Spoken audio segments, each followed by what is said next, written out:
রাহুল নতুন ফ্ল্যাটে উঠেছে, ব্যাচেলর, শহরের এক কোনায় কম ভাড়ার এই ফ্ল্যাট পেয়ে নিজেকে লটারির বিজয়ী ভেবেছিল।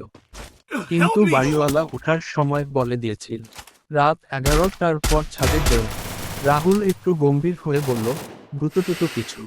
বাড়িওয়ালা হালকা হেসে বলল, দেখো, আমি Target কিছু arsenal বলিনি, still locked. Head to সাবধান the করে vending দিলাম। machine. রাহুলের মাথায় দুষ্টুমি চাপল। রাত 11টা বাজতেই ছাদে গেল, দেখ, গিয়ে দেখে ছাদের টেবিল পেতে কেউ একজন গরম গরম চা বানাচ্ছে। সে চমকে দিয়ে বলল, Double এই kill. রাতেও চা? লোকটা বলল, আপনি নতুন ভাড়াটে, বসুন, চা খেতে খেতে পরিচয় হোক। চা এত সুন্দর। রাহুল ভাবল, ভূত হোক বা মানুষ, চা তো ফার্স্ট ক্লাস। প্রতিদিন রাত 11টায় ছাদে গিয়ে চা খেত রাহুল আর সেই অচেনা লোকটা। নাম বলতো না, শুধু বলতো, ভূতের নাম জানার দরকার নেই।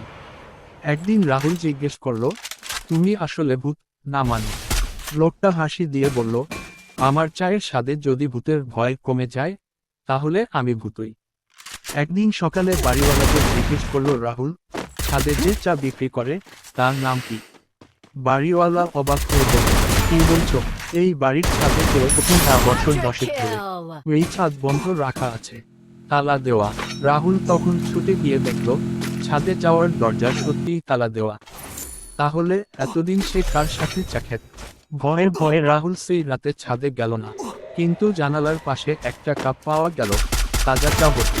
আর কাপের গায়ে লেখা, ভয় পেলে চা, Dominating. প্রসাদ মিস করো, আর সাহস রাখলে একদিন আমিও আমার গল্প বলবো।